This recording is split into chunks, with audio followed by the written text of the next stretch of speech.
오늘은 말씀의 토대를 쌓아라, 말씀의 토대를 쌓아라 라는 제목으로 말씀 증가하도록 하겠습니다. 어떤 성도가 있었습니다. 그는 원래 지극히 평범한 사람이었죠. 세상 사람들에게 견주어 보면 그리 잘난 것도 없는 보잘것없는 자였습니다. 하지만 하나님께서 수많은 사람들 중에 그 보통의 사람을 만나 주셨고, 그때부터 그는 하나님께 선택받은 백성, 성도가 되었던 것입니다. 그때부터 그의 존재와 삶은 달라지기 시작했습니다. 볼품없던 그의 존재는 세상 사람들에게 흠모를 받을 만큼 특별한 존재가 되었습니다. 아무것도 가진 것이 없었던 가난한 삶에서 차고 넘치는 풍요의 삶을 누리게 되었고, 주변 사람들에게는 영향력을 끼치는 명예와 권력까지도 얻게 되었습니다. 그야말로 승승장구의 인생을 살아가게 되었던 것이죠. 하지만 언제부턴가 그의 삶이 기울어지기 시작했습니다. 그 많던 물질의 풍요는 연기처럼 사라져 버렸고, 그가 자랑하던 힘과 인기도 거품처럼 사라져 버렸습니다. 어느새 그의 인생이 삐걱대기 시작하더니 결국에는 그야말로 폭망해버리는 인생으로 전락하게 되었습니다. 여러분, 혹시 제가 말하는 이 성도가 누구인지 아시겠습니까? 바로 이스라엘 백성들입니다. 여러분, 이스라엘 민족이 어떤 민족입니까? 그들은 하나님께 선택받은 민족입니다. 다시 말해 복의 근원이 되시는 하나님의 백성, 그렇기 때문에 그 민족은 복된 민족이었습니다. 그래서 하나님이 그 민족의 조상을 부르실 때 무엇이라 말씀하셨습니까? 여호와께서 아브라함에게 이르시되 너는 복이 될지라. 그들의 존재 자체가 복이 되었다라는 사실입니다. 근데 여러분, 참 아이러니한 사실이 있습니다. 그들은 여전히 하나님의 백성이었죠. 그들은 여전히 복된 존재들이었습니다. 그들이 하나님께 선택받은 성도라는 사실에는 조금도 변함이 없었습니다. 그런데 참 모순된 것은 그 복된 존재들이 언제부터인가 복된 삶을 살지 못했다라는 것이죠. 왜 그렇게 되었을까요? 도대체 언제부터 그런 모순된 삶이 빚어지게 되었던 것일까요? 사사기 2장 2절에 이렇게 증언하고 있습니다. 너희는 이 땅의 주민과 언약을 맺지 말며 그들의 제단을 헐라하였거늘 너희가 내 목소리를 듣지 아니하였으니 어찌하여 그리하였느냐. 여호수아의 시대가 지나가고 사사 시대가 도래하게 되었습니다. 그들은 하나님의 목소리, 곧 그분의 말씀을 저버리기 시작했던 것이죠. 그때부터 이스라엘 역사는 어떻게 굴러가게 되었습니까? 우리가 잘 아는 대로 그들은 내리막길로 접어들기 시작했습니다. 하지만 이스라엘의 역사는 그렇게 끝나지 않았습니다. 완전히 망할 것 같았던 그 이스라엘 민족 가운데 혜성같이 등장했던 한 인물이 있죠. 누굽니까? 바로 우리가 잘 아는 다윗입니다. 그가 이스라엘의 왕이 되자 그 민족은 또다시 전성기를 누리게 되었습니다. 어쩌면 여호수아 때보다 더 큰 전성기를 맞이하게 되었는지도 모릅니다. 이스라엘 민족은 망하기 일보 직전이었죠. 하지만 다윗이라는 한 사람의 등장으로 그 민족이 소생케 되었습니다. 어떻게 그 한 사람 때문에 회복의 기적이 일어날 수 있었던 것일까요? 시편 119편 97절에 이렇게 말씀이 기록되어 있습니다. 내가 주의 법을 어찌 그리 사랑하는지요. 내가 그것을 종일 작은 소리로 읊조리나이다. 여러분, 다윗은 어떤 사람이었습니까? 그는 하나님의 말씀을 사랑하는 사람이었습니다. 그러한 사람이 이스라엘의 왕이 되니까 이스라엘 민족 전체가 회복을 경험하게 되었던 것이죠. 왜냐? 다윗은 오로지 하나님의 말씀을 토대로 이스라엘을 다스렸기 때문입니다. 근데 여러분, 그 복된 삶을 살아가던 이스라엘 백성들은 또다시 패가 망신의 길을 걷기 시작했습니다. 다윗이 세상을 떠나자 그의 아들 솔로몬이 왕권을 이어받게 되었는데 그는 인생의 말미에 초심을 잃어버리게 되었고 사사시대와 똑같은 우를 범하였습니다. 열왕기상 11장 9절에서 10절에 이렇게 기록되어 있습니다. 솔로몬이 마음을 돌려 이스라엘의 하나님 여호와를 떠남으로 여호와께서 그에게 진노하시니라. 여호와께서 일찍이 2번이나 그에게 나타나시고 이 일에 대하여 명령하사 다른 신을 따르지 말라 하였으나 그가 여호와의 명령을 지키지 않았으므로.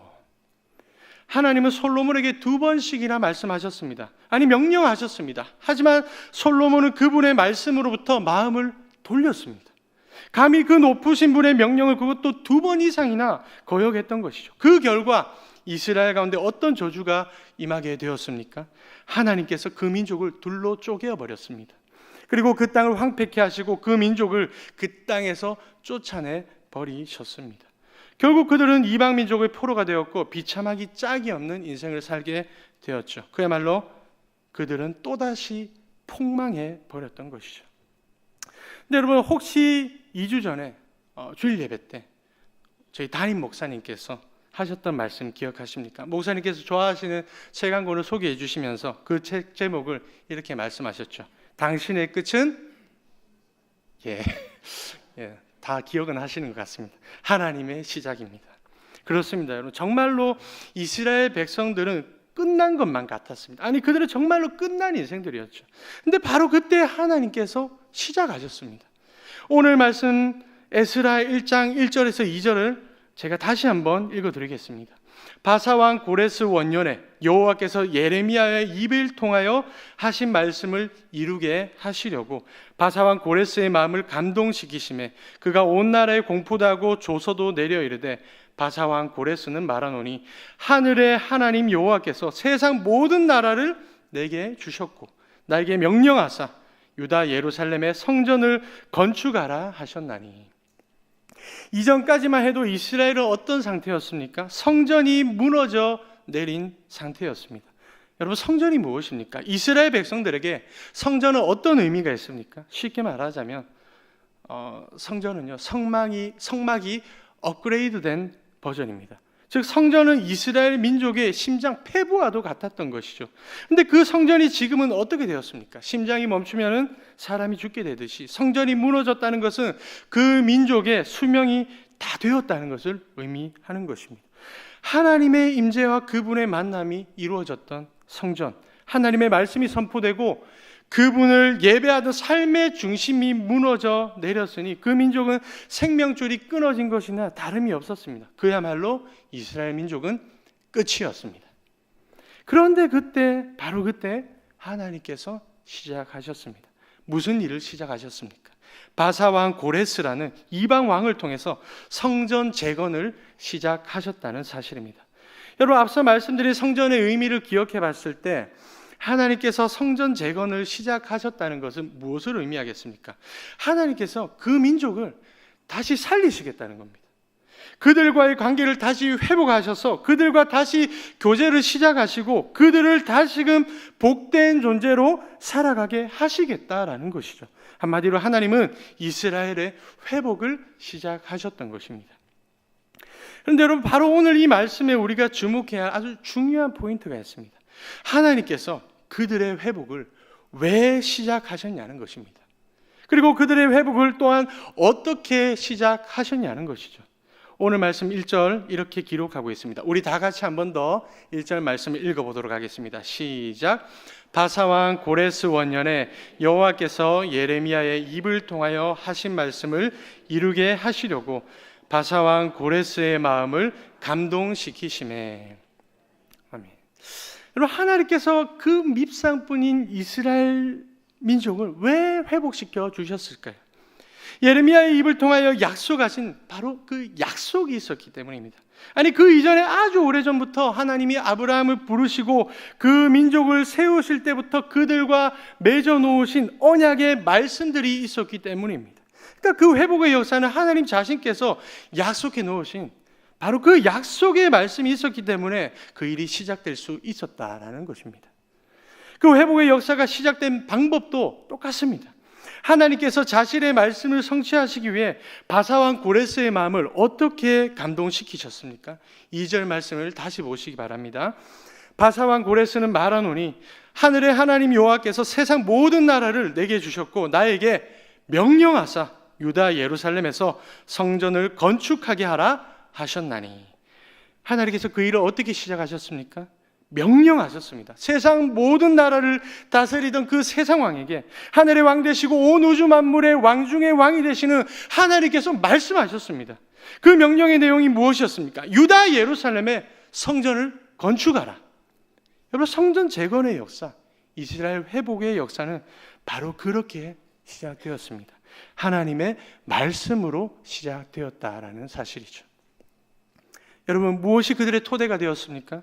무엇이 다 죽어가던, 아니 다 죽어있던 그들을 소생시키는 회복의 토대가 되었습니까? 세상 왕의 권력이었습니까? 현대인들이 그렇게 집착하는 물질과 쾌락입니까? 사람에게서 나오는 인기나 명예가 그 소생력의 근원이었습니까? 아닙니다. 오히려 그들은 그런 것 때문에 지금 폭삭 망해버린 것이죠. 그럼 그 회복의 토대가 되었던 것은 무엇입니까? 오로지 하나님의 말씀뿐입니다. 바로 그 말씀이 있었기 때문에 이스라엘 회복의 역사가 시작될 수 있었던 것이죠. 요즘 저희 집에 저에게 기쁨과 동시에 스트레스를 주는 사람이 한 명 있습니다. 누굴까요? 예. 이제 이름도 기억하시네요. 예.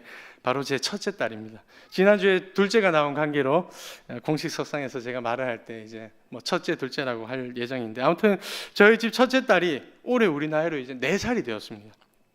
그 전까지만 해도 저를 굉장히 기쁘게만 해주었던 요 녀석이요, 요즘 들어서 저를 아주 화딱질 나게 하고 있습니다. 예. 저에게만 그런 게 아니라 아내에게도 그렇죠. 아내도 요즘 요 녀석 때문에 굉장히 스트레스를 받고 있습니다. 왜 그럴까요? 요즘 왜 우리 첫째 딸이 이렇게 제 아내를 끌어오르게 하는 걸까요? 나이를 4개씩이나 먹고 눈에 뵈는 게 없으니까 자꾸만 제 말을 안 듣는 것 같습니다. 어떨 때는요, 하도 말을 안 들어서 제가 한숨을 막 푹푹 쉬니까 주변에서 하는 말이 미운 4살이지 않느냐, 그러니까 용서해줘라, 이렇게 이해해줘라 말씀하시더라고요. 그래서 그 말도 그래, 내가 이해해야지, 참아야지 하고 그러고 있으면 요즘 또 제 말을 안 듣습니다. 자기 멋대로 행동해요.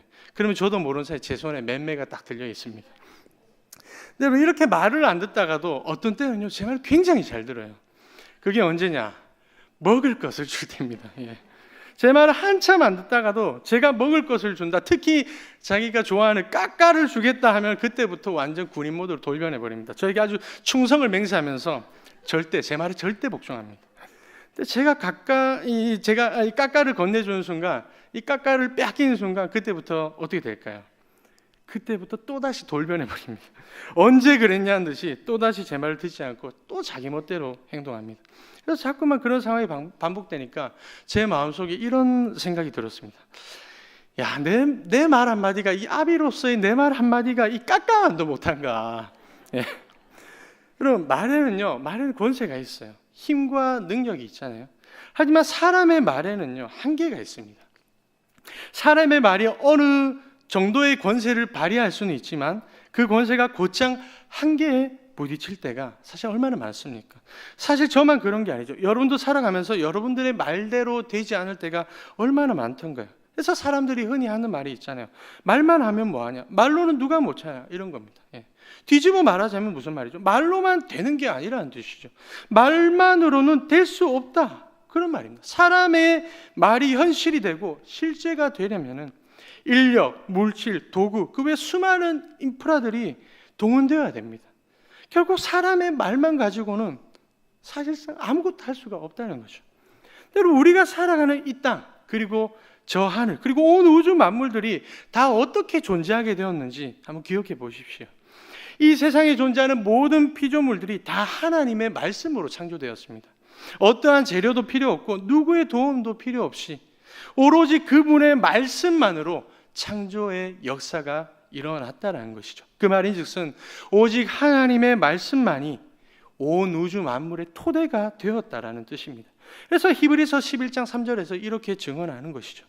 믿음으로 모든 세계가 하나님의 말씀으로 지어진 줄을 우리가 아나니 보이는 것은 나타난 것으로 말미암아 된 것이 아니니라. 모든 세계가 바로 그분의 말씀이라는 토대 위에 세워지게 되었다라는 사실입니다.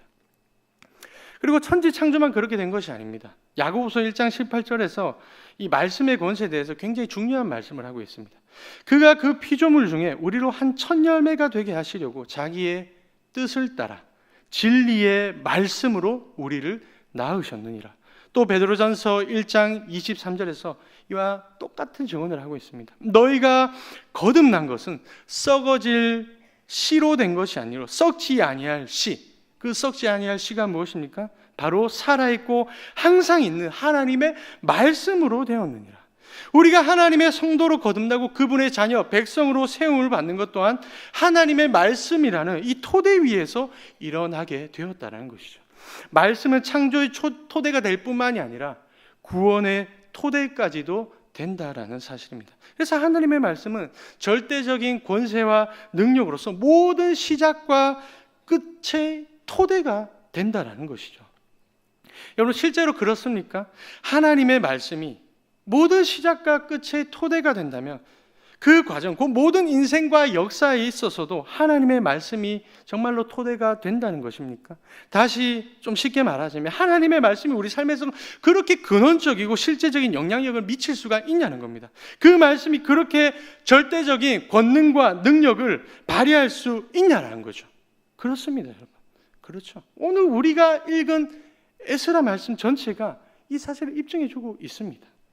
먼저 에스라 3장 2절을 한번 여러분 보시기 바랍니다. 에스라 3장 2절입니다. 요사닥의 아들 예수아와 그의 형제 제사장들과 스알디엘의 아들 스룹바벨과 그의 형제들이 다 일어나 이스라엘 하나님의 제단을 만들고 하나님의 사람 모세의 율법에 기록한 대로 번제를 그 위에서 드리려 할세.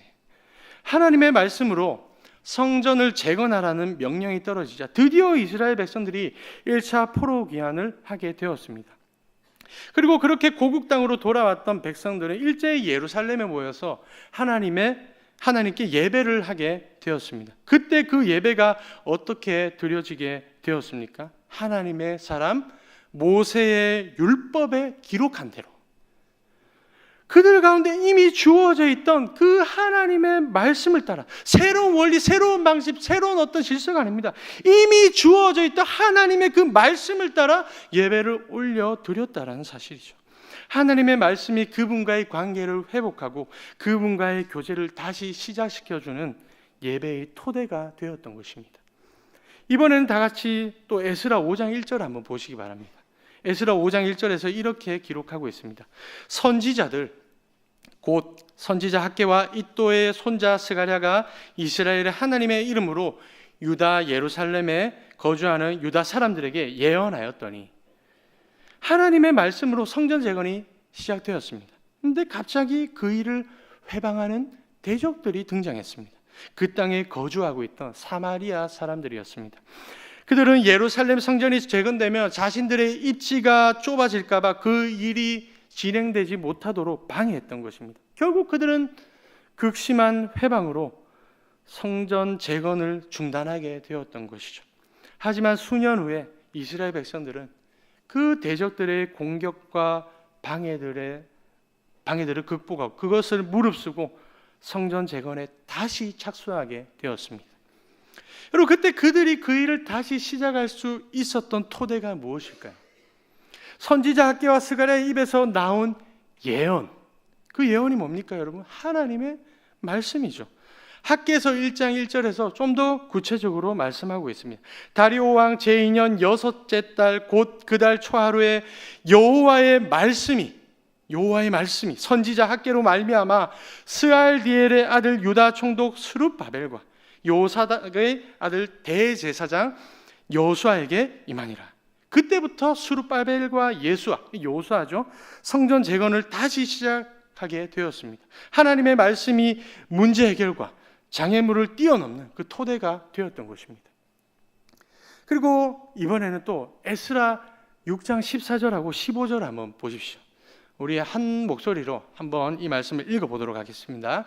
에스라 6장 14절에서 15절입니다. 시작. 유다 사람의 장로들이 선지 학개와 이또의 손자 스가랴의 권면을 따랐으므로 성전 건축하는 일이 형통한지라. 이스라엘 하나님의 명령과 바사왕 고레스와 다리오와 아닥사스다의 조서를 따라 성전을 건축하며 일을 끝내되 다리오 왕 제6년 아달월 3일에 성전 일을 끝내니라. 오늘 말씀이 좀 생소할 수 있습니다. 그렇기 때문에 제가 여러 번 여러분과 읽고 있는 것입니다. 여러분, 드디어 성전 재건이 성취되었습니다. 이제 성전 재건이 완성되었어요. 근데 무엇이 그 성취의 토대가 되었습니까? 그렇습니다. 바로 이 성취의 토대 또한 하나님의 말씀이었습니다. 성전을 건축하는 일이 성취되기까지 그 일이 형통하게 진행될 수 있었던 이유도 하나님의 말씀을 토대로 했던 선지자들의 권면이 있었기 때문이고, 그 성취 또한 모든 이방 왕들에게 주어졌던 하나님의 명령, 곧 그분의 말씀 때문이었습니다. 따라서 하나님의 말씀은 회복과 시작과 모든 문제 해결의 토대가 될 뿐만이 아니라 모든 일을 형통케 하고 성취케 하는 진정한 성공의 토대가 된다는 사실이죠. 그리고 오늘날 현대인들의 문제가 무엇일까요? 눈에 보이는 게 전부인 줄 압니다. 당장 눈앞에 이익을 주는 것이 아니면 거들떠 보지도 않습니다. 그래서 하나님의 말씀에 어떠한 반응을 보입니까? 그게 나랑 무슨 상관이냐? 그 말씀이 내 인생에 무슨 도움이 되냐? 당장 나에게 무슨 이득을 주며 당장 코앞에 닥친 인생의 문제들을 그 말씀이 해결해 줄 수 있냐라는 겁니다. 여러분, 이것은 현대인들의 아주 치명적인 문제예요. 왜 그렇습니까? 진짜 중요한 본질이 뭔지 모르기 때문입니다. 근본적인 해결책을 찾지 못한 채 늘 수박 겉핥기식으로 닥치는 대로 살아갑니다. 한마디로 인생의 토대가 없는 것이죠. 그래, 그런 인생은 마치 모래 위에 지은 집과 같습니다. 비가 내리고 창수가 나고 바람이 불 때 그 집은 와르르 무너져 버리는 것이죠. 결국 폭망하는 인생을 살아가게 되는 것입니다. 그래서 예수님은 이렇게 말씀하셨습니다.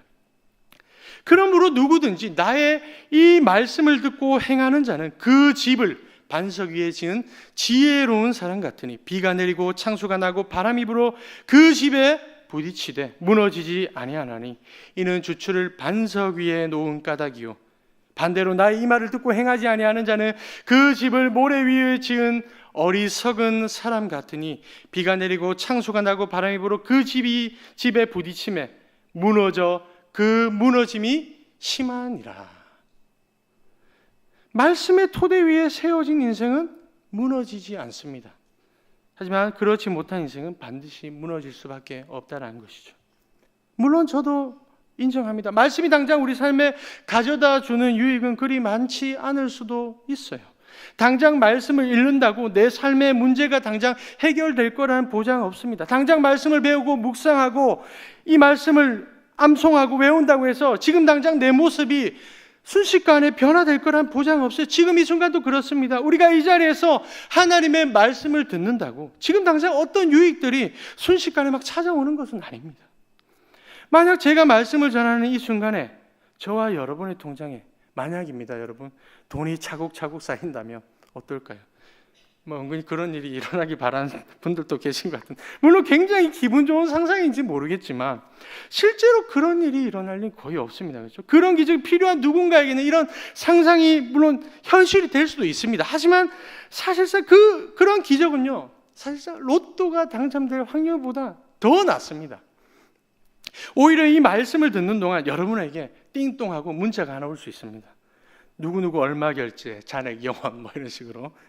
말씀을 듣는 동안 여러분들의 가족들이 막 카드를 끌고 써가지고 통장 상조가 쭉쭉 내려가고 있을지도 모릅니다. 그렇습니다, 여러분. 말씀의 인풋이 자판기처럼 당장 이 아웃풋을 내는 것은 아닙니다.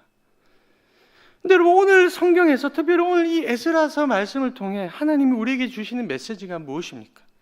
우리의 존재와 모든 삶 가운데 이 말씀의 토대를 쌓으라는 거예요. 왜냐? 하나님의 말씀이 우리를 소생시켜주기 때문에, 회복시켜주기 때문입니다. 그 말씀이 우리로 하여금 결국에는 하나님과 연결시켜주고 모든 난관들을 극복해 하고 결국에는 모든 일들을 형통케 성취케 하기 때문이죠. 그래, 반석 위에 인생을 건축하는 정말로 지혜로운 사람이라면 그 말씀을 토대 삼아 그 말씀의 토대를 계속 쌓아나가면서 언제나 그 말씀의 그 토대 위에 살아가게 되는 것이죠. 사랑하는 성도님들, 오늘 이 자리에 모인 저와 여러분 모두가 그런 지혜로운 사람들이 되기를 축복합니다. 하나님의 백성이라고 무조건 복된 인생을 사는 건 아닙니다. 이스라엘 백성들이 보여주었던 그 전례대로 하나님의 말씀을 떠나면요, 그 어떤 인생도 복된 인생이 될 수가 없습니다. 아무리 복된 존재를 할지라도 그 말씀을 저버리면 거저받을 복까지도 발로 걷어차버리는 모순된 인생을 살아가게 된다는 거죠. 하지만 하나님의 말씀을 자기 인생의 토대로 삼고 그 말씀의 토대를 계속 쌓아나가면은 어떻게 될까요? 우리 인생이 어떻게 되겠습니까? 정말로 우리 그 존재다운 그 인생을 살아가게 됩니다. 복의 근원이 되시는 하나님의 백성답게 복된 인생을 살아가게 된다라는 거죠. 그래서 이스라엘 민족은 그 말씀을 붙들 때마다, 그 말씀을 붙들 때만이 그들은 전성기를 누릴 수 있었던 것입니다. 우리도 마찬가지입니다. 예나 지금이나 하나님의 백성들이 살아가는 원리는요, 동일합니다.